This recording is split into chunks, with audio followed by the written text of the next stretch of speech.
Good morning, class.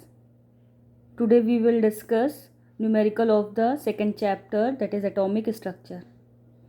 Now, first question is, three different elements have mass number equal. That means three different elements हैं और उनके जो mass number है that is A, वो क्या है, इक्वल हैं और उसकी वैल्यू क्या है 45, है ना.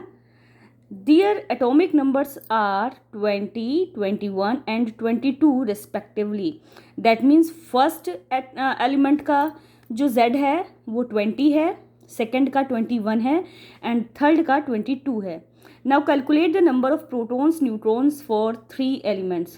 तीनों elements का आपको प्रोटॉन और न्यूट्रॉन कैलकुलेट करना है. तो आइए हम फर्स्ट देखते हैं. फॉर फर्स्ट एलिमेंट्स आपने अपने नोट्स में फॉर्मूला पढ़ा है A is equal to Z plus N. A is a mass number, Z is a atomic number and N is a neutrons number. And Z is equal to P is equal to E. जो Z की value होती है वही proton की value होती है, वही electron की वैल्यू होती है. दैट मीन्स अगर मुझे Z मैंने आइडेंटिफाई कर लिया, कैलकुलेट कर लिया, देन प्रोटॉन और इलेक्ट्रॉन भी कैलकुलेट कर लिया. क्लियर है. A आपको दे रखा है 45, Z आपको दे रखा है, फर्स्ट एलिमेंट के लिए निकाल रहे हैं, वो आपको दे रखा है 20. तो न्यूट्रॉन एंड प्रोटॉन कैसे कैलकुलेट करेंगे? जब मुझे Z पता है that means we know proton also. That means P is equal to Z is equal to 20. अगर नंबर ऑफ इलेक्ट्रॉन पूछे जाते तो भी 20 ही होता. तो प्रोटॉन तो ऐसे ही निकल आया. अब A की वैल्यू 45, Z की वैल्यू 20 पुटअप कर दीजिए एंड नंबर ऑफ न्यूट्रॉन्स निकाल दीजिए. यानी neutron is equal to A minus Z. ये फॉर्मूला आप वहाँ से ले आएंगे. फिर 45 और 20 वैल्यू रख दीजिए. A और Z की 25 निकल आया. As same way for second elements. A आपको पता है तीनों एलिमेंट्स के लिए सेम दिया गया है, दैट इज 45. Z दे रखा है सेकेंड एलिमेंट के लिए 21.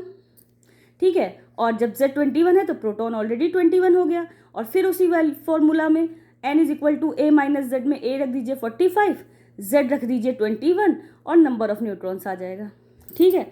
ठीक इसी तरीके से थर्ड एलिमेंट के लिए A इज इक्वल टू 45, चूँकि सेम है तीनों के लिए. Z is equal to 22. जब Z 22 है तो प्रोटॉन भी 22 होगा. यानी N is equal to A minus Z. A is equal to 45 minus 22, N is equal to 23.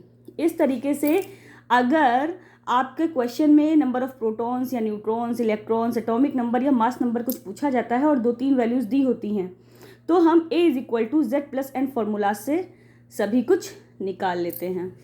ठीक है. फॉर्मूला याद रखिएगा बस. Now next question is anion.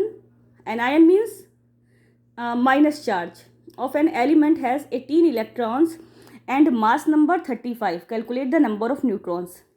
तो एनायन 18 है, दैट मीन्स इसमें एटम्स में, एलिमेंट में इलेक्ट्रॉन्स कितने होंगे? 17.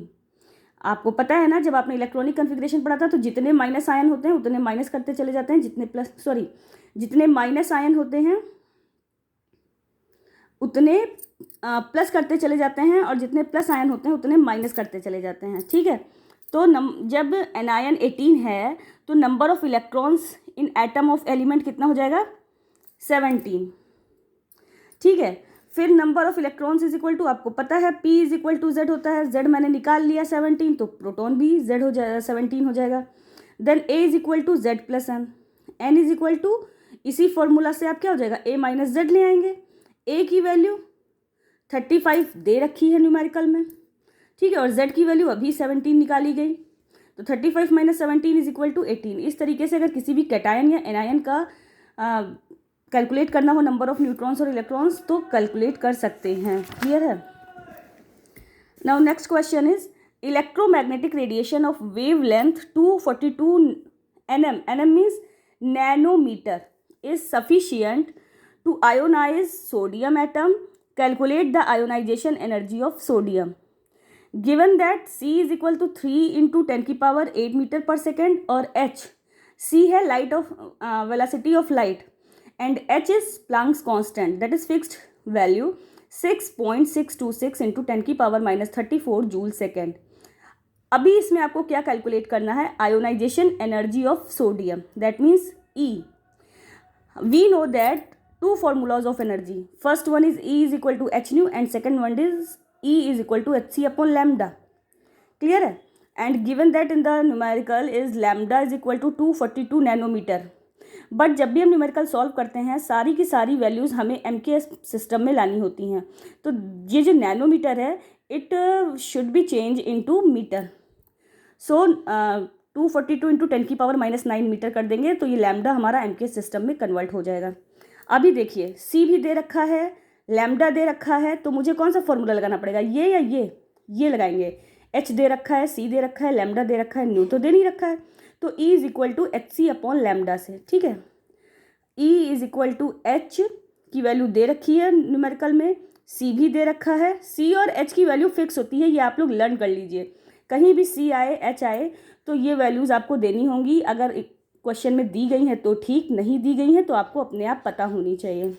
एंड लैम्डा जब आप इसको सॉल्व करेंगे देन E की वैल्यू भी कैलकुलेट हो जाएगी. इस तरीके से अगर किसी भी रेडिएशन का वेवलेंथ या फ्रीक्वेंसी ये सब दिया हुआ है और एनर्जी पूछी गई है या एनर्जी दी हुई है, लैम्डा और फ्रीक्वेंसी कुछ भी पूछ लिया गया है, तो आप इस तरीके से E is equal to H nu या E is equal to HC upon lambda लगा देंगे और अपना न्यूमेरिकल में जो भी पूछा गया है उसको फाइंड आउट कर लेंगे. क्लियर है? अब आप इस पर बेस्ड जितने भी न्यूमेरिकल्स एक्सरसाइज में दिए गए हैं उनको लगाइए और आगे के न्यूमेरिकल हम नेक्स्ट वीडियो में आपको एक्सप्लेन करते हैं.